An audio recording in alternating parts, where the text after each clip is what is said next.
나를 만나라 찬양하고 하나님께 나옵니다.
이스라엘 왕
할렐루야.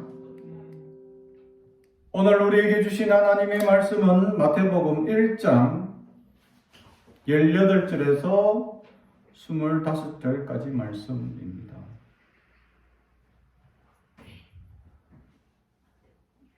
마태복음 1장 28절에서 25절까지 말씀을 저와 여러분이 하나님의 말씀을 봉독하겠습니다. 하나님의 말씀을 경청해 주시기 바랍니다. 예수 그리스도의 나심은 이러하니라. 그의 어머니 마리아가 요셉과 함께 약혼하고 동거하기 전에 성령으로 잉태된 것이 나타났더니 그의 남편 요셉은 의로운 사람이라 그를 드러내지 아니하려고 가만히 끊고자 하여 이 일을 생각할 때에 주의 사자가 현명하여 이르되 다윗의 자손 요셉아 내 아내 마리아 데려오기를 무서워하지 말라.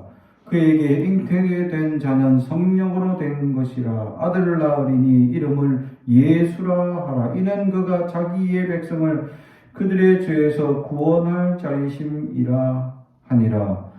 이 모든 일이 된 것은 주께서 선지라 하신 말씀을 이루려 하심이니 이르시되 보라 처녀가 잉태하여 아들을 낳을 것이요 그의 이름을 임마누엘이라 하리라 하였으니 이를 번역한즉 하나님이 우리와 함께 계시다 함이라. 요셉이 잠에서 깨어 일어나 주의 사자의 본부대로 행하여 그의 아내를 데려왔으나 아들을 낳기까지 동침하지 아니하더니 나옴의 이름을 예수라 하니라. 아멘. 우리 가슴에 손을 얹고 축복이 원합니다. 나는 하나님의 사람입니다. 축복의 사람입니다. 우리 가정은 영원히 잘된 것이 범사가 잘되고 강건해지는 가정입니다. 우리 교회는 번성하고 창대하게 되며 하나님의 언약이 이루어지는 교회입니다. 아멘. 임마누엘이란 제목의 말씀으로 은혜를 나누고자 합니다. 사람은 누구나 태어나서 인생에 늘 한 번씩 질문하게 되는 질문이 있습니다. 특히 사춘기에 접어드는 이제 학생들 나이가 되면은 이 질문을 늘 하게 되죠. 나는 누구며 어디로부터 왔으며 어디로 가는가? 라는 질문입니다. 그러면서 늘 이 나의 존재감에 대해서 걱정하고 또 나의 존재감에 대해서 염려하고 걱정하면서 두려워하고 또 알 수 없는 이 세상에 어떻게 살아가야 할 것인지 막막하며 살아가고 있습니다. 그때가 이제 사춘기 접어드는 그때이다라는 사실이죠. 그러나 작은 세월을 살아본 입장에서 많은 인생도 아니고 작은 인생을 살아본 입장에서 우리가 느끼는 것은 우리 모두는 존귀한 존재이고 하나님의 놀라운 축복을 누리며 살아갈 존재라는 사실을 깨닫는다는 사실이죠. 날마다 하나님께서 주시는 은혜가 축복이 얼마나 가득하고 얼마나 많은 계획과 준비하심이 있느냐라는 사실입니다. 아무것도 없이 태어나 하나님께서 하나하나 채워주시고 함께하시고 지금까지 사람들을 만나주시고 또 물질과 여러 가지 일들을 계획하시고 준행하시고 역사하시는 것을 보게 되면 하나님께서 우리를 얼마나 크게 역사하시고 준비하시고 계획해 놓았는지 그 은혜를 깨닫게 된다는 사실입니다. 우리는 이처럼 우리의 존재 가치에 대해서 자문하게 되고 우리의 존재 가치에 대해서 궁금증을 질문하게 된다라는 사실이죠. 그러나 주님을 만나는 순간 우리는 그것을 깨닫게 된다라는 사실이죠. 하나님의 존귀한 자녀라는 사실을. 그래서 하나님의 크신 은혜가 우리에게 날마다 역사하실 것을 누렸고, 그래서 그 누린 것을 아는 자들은 또 하나 기대하고 소망하게 되어져 있다라는 사실이죠. 그렇습니다. 오늘 말씀 예수님이 태어날 이야기에 대한 부분입니다. 우리가 너무나 잘 알고 있는, 그래서 예수님의 이름에 대해서 이미 성경은 임마누엘이라고, 주님께서 우리와 함께 하신다, 하나님이 우리와 함께 하신다라는 약속, 그 확신으로 그 예수님의 이름으로 붙여주셨다라는 사실이죠. 다시 말하면 하나님께서 지금까지 우리와 함께 주셨고 앞으로도 함께 하실 것이고 이후에 우리의 자손들에게도 함께 하실 것이다 라는 약속이다 라는 사실이죠. 하나님께서 이스라엘 백성들이 가나안 땅에 도착해서 430년 동안 제대로 하나님 앞에 순종하고 살아왔느냐 하면 430년 동안 불순종한 죄밖에 없었습니다. 그럼에도 불구하고 하나님은 그 백성을 단칼에 멸망시키거나 쪼개는 일이 없이 그 나라를 유지하고 그래도 지켜주시고 그래도 남은 자를 주셔서 지금 2000년이 흐른 지금까지 이스라엘이 존재하게끔 하시는 은혜가 뭐냐? 하나님께서 항상 세 사람 이름을 거론하죠. 아브라함과 이삭과 야곱의 하나님.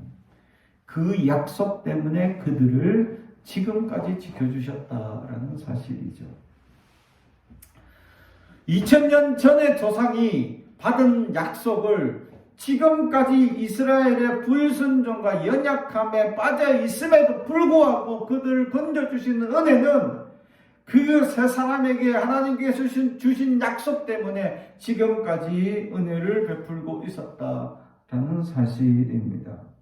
그 세 사람에게 주셨던 그 축복이 얼마나 대단하면 2000년이 흐르는 동안에 수많은 사람들이 하나님 말씀 앞에 불순종하고 연약함에 살아갔음에도 불구하고 그들을 하나님은 지금까지 지켜주시느냐라는 사실이죠.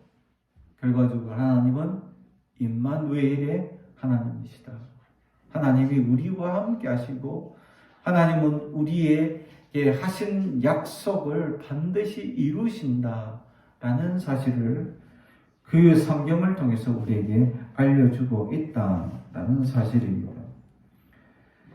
그래서 하나님께서 우리와 함께 하시는 그 은혜를 우리는 무엇으로 알 수 있느냐? 바로 첫 번째는 성령을 통해서 알 수 있다라는 사실이죠. 예수님께서 잉태하시는 이 역사를 통해서 요셉이라는 이 남편은 의로운 사람이다 라는 이야기입니다. 예수님의 육신의 아버지가 의로운 사람이었다라는 것을 보여주죠. 하나님은 지금까지 의로운 사람을 찾으셨다는 사실이죠. 의인이 없어서 멸망한 소돔과 고모라 성을 생각해 보면 요셉은 의로운 사람이다라는 사실입니다. 마리아와 결혼할 상대 남편인데 의로운 사람이고 아주 현명한 사람이었다라는 사실이죠. 요즘으로 따지면 아마 아주 이 사람은 사랑이 넘치고 집안일도 잘 도와주고 아내를 아주 막 받들어주는, 정말 남편들에게는 별로 좋지 못한 표성이지만 아내들 대상으로는 아주 최고의 남편감이 되지 않을까 생각해 봅니다. 그래서 그는 지혜롭게 가만히 끊고자, 왜냐하면 이 사실이 알려지게 되면 이 여인이 돌마다 죽습니다. 그래서 이 여인을 돌마다 죽는 그 일을 만들지 않기 위해서 몰래 끊겠다는 거죠. 왜냐하면 자신의 아이가 아닌 걸 아니까. 나하고 같이 살지도 않았는데 애를 가졌어. 내 애가 아니야. 그런데 보통 같으면 화를 내고, 보통 같으면 정말 이 일을 그냥 밝혀내가지고 어떻게 이런 사람이 있냐 하고 막 난리 칠 것이다 라는 사실이죠. 유튜브 보니까 실제 이런 일들이 일어납니다. 어떤 남자가 어떤 여자랑 결혼을 했는데 아이를 가졌어요. 그래가지고 애를 낳았어. 근데 자라면서 보니까 점점 내 모습이 아닌가 같아요. 그러다가 이 아이가 3살이 돼서 큰 수술을 해야 되는데 갑자기 이제 병이 다쳐가지고 수술을 하는데 혈액형이 나왔는데 부부 사이에 나올 수 없는 혈액형이 나온 거예요. 이거 참, 그러다 골치 아픕니다. 그죠? 저희 집에서는 집사람이랑 나랑 만나면 모든 혈액형이 나옵니다. 그래서 안 나올 수가 없어. 그래서 불륜이 생길래 해도 생길 수가 없는 상황이에요. 근데 그 부부는 도저히 나올 수 없는 혈액형이 나와가지고 깜짝 놀란 거죠. 그래가지고 그럴 리가 없는데 하고 친자 검사를 해보니까 내 아들이 아니야.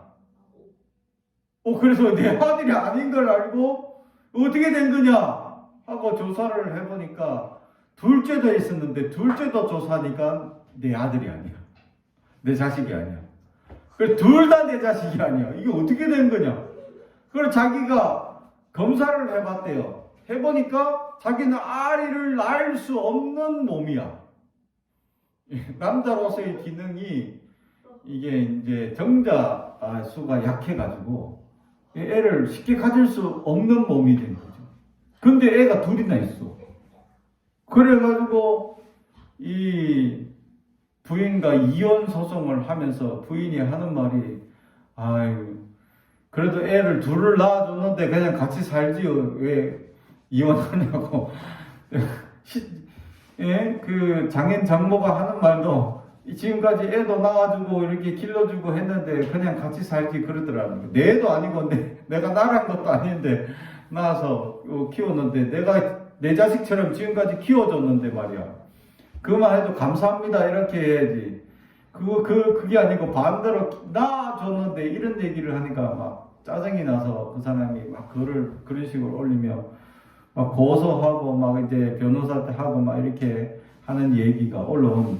그래서 참 이런 사건들이 비일비재하게 일어나는 세상의 이야기를 바라보며 그 시대에 이 지금 마리아와 같은 상황이 벌어진 거죠. 요셉 입장에서는 내가 내 자식이 아니야. 분명히 같이 살지도 않았는데 잠도 안 잤는데 애가 생긴 거야.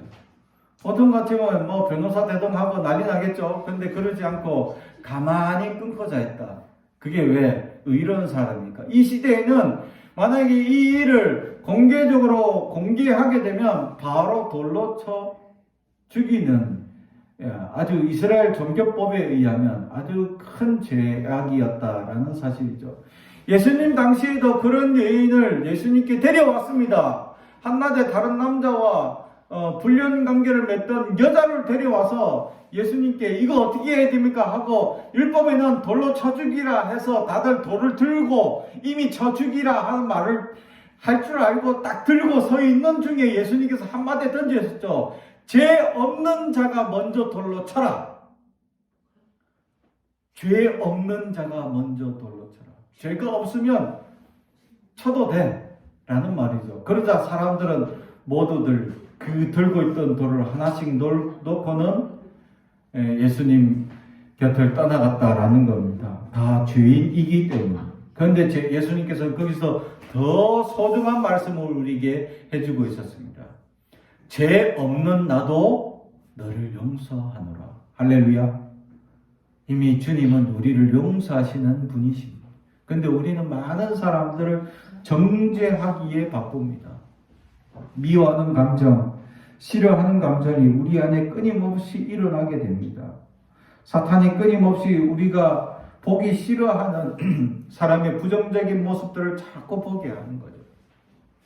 그래서 우리 안에 악감정이 일어나서 사람을 정죄하고 심판하게 되어져 있다라는 사실이죠. 그런데 주님은 그런 자들을 불쌍히 여기시고 용서해 주셨다라는 사실입니다. 사랑하는 성도 여러분, 우리 안에 주님의 사랑이 가득 넘쳐서 그러한 의로운 사랑, 은혜의 사람들이 되기를 주님의 이름 축복합니다.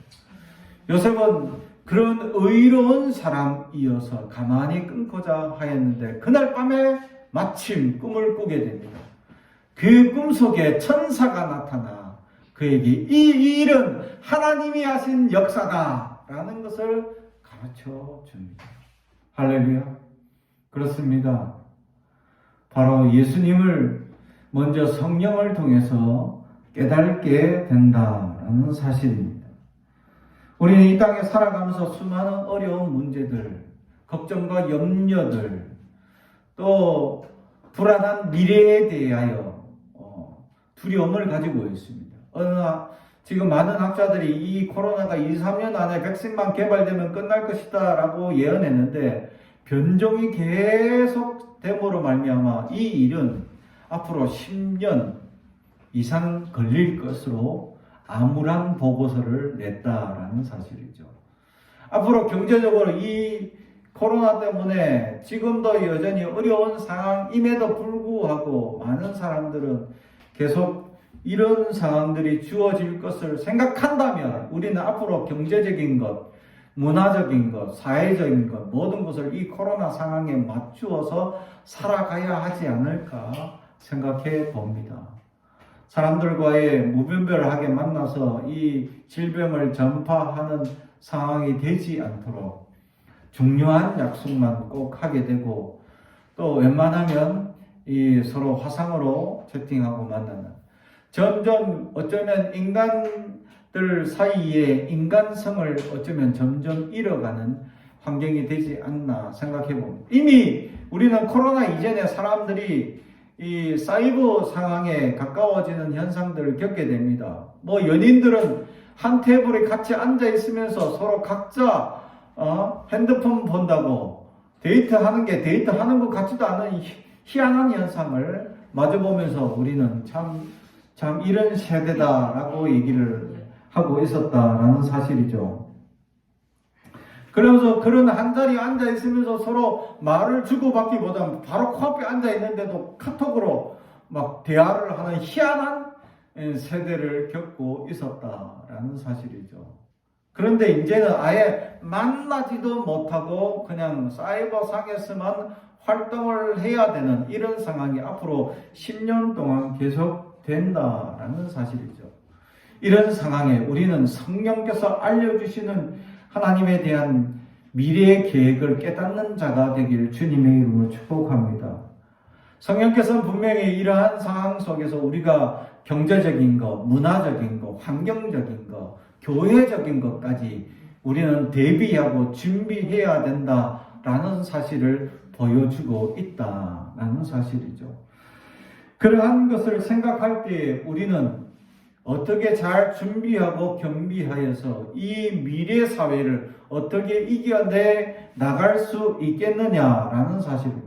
앞으로 우리의 자녀들, 지금 태어나는 아이들 세대는 학교에서 아이들과 친구들과 교제하면서 지내는 그러한 즐거움이 사라진 세대가 나타날 수도 있다는 겁니다. 왜냐하면 계속 코로나가 더 창궐하고 더 문제가 되면 이제 학교 안 가고 계속 입학식도 졸업식 때까지 어쩌면 계속 이 영상으로만 하다 보면 친구라는 사이, 이런 인간과의 상호작용이나 되면 사회성 이런 것들을 잃어버리는 환경이 되어질 수도 있다라는 두려움과 불안이 더 있을 수 있다는 거죠. 이런 환경 속에서 우리는 교회는 어떤 장소가 되어야 될 것이냐라는 것을 성령을 통해서 깨닫는 자가 되길 주님의 이름으로 축복합니다.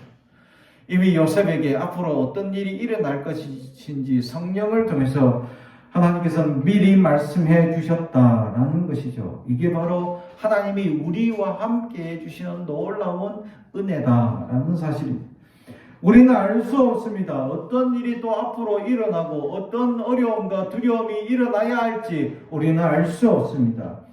더 많은, 더 큰 질병 또는 환경에 지금 이 어려운 환경 오염으로 인한 더 많은 어려움들, 지금 해양 오염이나 미세 플라스틱이라는 이야기라든가 이런 환경에 대한 이야기들이 계속 일어나야 할지도 모릅니다. 지금 미국에서는 갑작스러운 폭우와 태풍이 불어서 어마어마한 재난민들이 생겨나게 됩니다. 이러한 현상들이 지금까지 없었던 그러한 재난들이 갑작스럽게 일어나고 있었다라는 것이죠. 작년에만 해도 여름에는 갑작스럽게 이 한국에 50일 동안 비가 창궐해가지고 어마어마한 이 비로 말미암아 어려움을 당했던 적도 있었습니다. 뚝이 무너지고 강이 넘치는 현상들을 경험했다는 거죠. 지금까지 이런 기록을 경험한 적이 없었는데 이런 일들이 일어났다라는 사실입니다. 그러면서 점점 또 이제 제주도나 또 이런 데서 지진의 현상들이 일어나고 일본에서도 지금 기록적인 지진들이 계속 일어나는 것을 보면서 더 큰 것이 올 수도 있다라는 두려움에 떨고 있다라는 사실이죠. 그러면서 우리는 지금 전 세계에 퍼져 있는 이 코로나 또 변종 바이러스로 인해서 더 많은 우리는 어려움과 두려움을 겪으며 살아가고 있다는 사실입니다. 이런 환경에서 우리가 깨달을 수 있는 것은 성령께서 깨닫게 해주시고 성령께서 인도하시고 성령께서 함께 해주시는 그 은혜가 아니면 우리는 살아갈 수 없는 세대가 될 수도 있다는 사실입니다. 오늘 요셉은 마리아의 잉태 소식을 듣고 불안하고 두려움을 가집니다. 그러나 성령께서 앞으로 일어날 일을 깨닫게 해 주었을 때 그는 평안을 얻게 된다라는 사실입니다. 그렇습니다. 우리가 앞으로 더 어떤 불안하고 두려운 환경을 경험할 줄 모릅니다. 그러나 하나님께서 함께 해주시고 도와주시는 성령의 깨달음으로 말미암아 우리는 이 두려운 미래에 알 수 없는 어려운 이 문제들, 코로나나 이런 질병 속에서 하나님께서 말씀하시는 그 은혜를 깨닫게 된다면, 성령의 가르치심이 있다면, 그 은혜를 누린다면 우리는 넉넉히 이기고도 감당할 수 있다라는 사실. 그러므로 우리는 성령을 찾아야 성령께서 우리에게 오늘 임하여 달라고, 하나님의 놀라운 은혜를 깨닫게 해달라고, 지금 찾아오는 이 모든 전국 속에서 피할 길 또는 이겨낼 수 있는 길이 무엇인지를, 또 이런 환경에서 우리가 앞으로 어떻게 경제, 문화, 환경 이 모든 것들을 대비하고 준비해야 할 것인지를 깨닫는 저와 여러분이 되기를 주님의 이름으로 축복합니다. 두 번째로 예수님께서 오셨던 하나님이 우리와 함께 하시는 놀라운 은혜는 바로 예수 그리스도를 이 땅에 보내주시는 은혜였다라는 사실입니다. 오늘 말씀에 아들 낳으리니 이름을 예수라 하라. 이는 그가 자기 백성을 그들의 죄에서 구원할 자이심이라 하니라. 하나님의 아들이신 그리스도는 인간의 죄를 구원할 사명을 가지고 예수라는 이름으로 이 땅에 우리에게 오셨습니다. 죄로 물든 세상 사람들을 구원하여 주시려고 죄로 물들어서 죄로 더 이상 벗어날 수 없는 이런 극악한 환경 속에서, 죄로 가득한 이 세대 속에서 주님께서는 이 땅을 구원하기 위하여 예수님을 우리에게 보내주셨다라는 사실입니다. 근데 이 죄를 씻는 대가는 바로 피를 흘려야 한다라는 사실, 바로 십자가 구원이었다라는 사실. 우리의 죄는 죽을 수밖에 없는 죄인. 우리는 반드시 죽어야 합니다. 그런데 우리가 죽지 않아도 예수를 믿음으로 말미암아 대신 속죄해 주신 그 은혜를 우리는 지금 누리고 있는 것이다 라는 사실입니다. 사랑하는 성도 여러분, 그러므로 우리는 지금 십자가의 구원의 은혜를 깨닫는 자가 될 수 있어야 합니다. 이 대림절 주일을 맞이해, 이 네 번째 주일을 맞이하면서 우리는 하나님의 놀라운 계획 가운데 예수 그리스도를 이 땅에 보내주시는 그 하나님의 은혜를 깨달을 수 있어야 한다는 사실이죠. 그런데 이 시대가 하나님의 구원을 받을 만한 의로운 사람으로 가득한 시대냐? 그게 아닙니다. 더 죄인이 많기에, 다 멸망으로 달려가기에 저 죽어가는 백성들을 구원하려고 주님을 우리에게 보내주셨다는 겁니다. 사랑하는 성도 여러분, 주님만이 우리를 구원하실 수 있습니다. 주님만 우리는 간구하며 살아갑니다. 십자가만 묵상하며 나아갈 수 있어야 합니다. 십자가만이 우리의 온전한 구원이 될 수 있기 때문입니다. 그러므로 우리는 그 어려운 문제, 고난, 걱정과 근심이 있을 때 우리는 십자가 앞에 무릎을 꿇어야 합니다. 십자가 앞에 우리의 모든 근심과 걱정을 내놓아야 십자가 앞에 우리의 모든 죄가 깨끗이 씻길 수 있다라는 사실을 믿어야 합니다. 그로 말미암아 놀라운 은혜의 역사가 반드시 이루어진다라는 사실을 다시 한 번 더 예수님을 통하여 깨닫는 우리가 되길 주님의 이름으로 축복합니다. 결국 하나님은 임마누엘이라는 이름은 우리와 함께 하기 위하여 주셨다라는 사실. 죄로 가득한 우리와 함께 하기 위하여 임마누엘이라는 이름을 주셨다는 사실. 사랑하는 성도 여러분, 하나님이 과연 우리와 함께 하실 수 있는, 우리가 그렇게 깨끗하고 의롭고 정의롭고 온전한 사람들이냐라는 것을 살펴볼 때 아닙니다. 절대 그럴 수 없습니다. 우리는 늘 죄인입니다. 그런데도 불구하고 주님은 임마누엘, 우리와 함께 하시겠다는 약속으로 예수님을 우리에게 보내주셨다는 것. 우리와 함께 하시겠다라는 약속이고 그 약속을 이루어 주셨습니다. 사랑하는 성도 여러분, 우리는 그 하나님의 은혜를 오늘도 깨닫길 주님의 이름으로 축복합니다. 임마누엘, 우리는 연약함에도 불구하고 우리를 구원하시겠다고 약속하시고 구원의 역사를 이루어 주시겠다고 임마누엘을 보내주신 그 약속을 믿는 자들에게 지금도 하나님은 우리와 함께 하시고 우리를 위로하여 주시고 우리를 세워 주신다라는 사실, 그 은혜를 누릴 수 있는 저와 여러분이 되길 주님의 이름으로 축복합니다. 기도하겠습니다. 사랑과 주의 가져가신 아버지 하나님 감사합니다. 오늘도 우리에게 말씀을 주시니 감사합니다. 우리는 연약하고 부족하온데 하나님 임마누엘 되시는 주님을 우리에게 보내주시어 하나님의 크신 은혜를 누리게 하시니 감사합니다.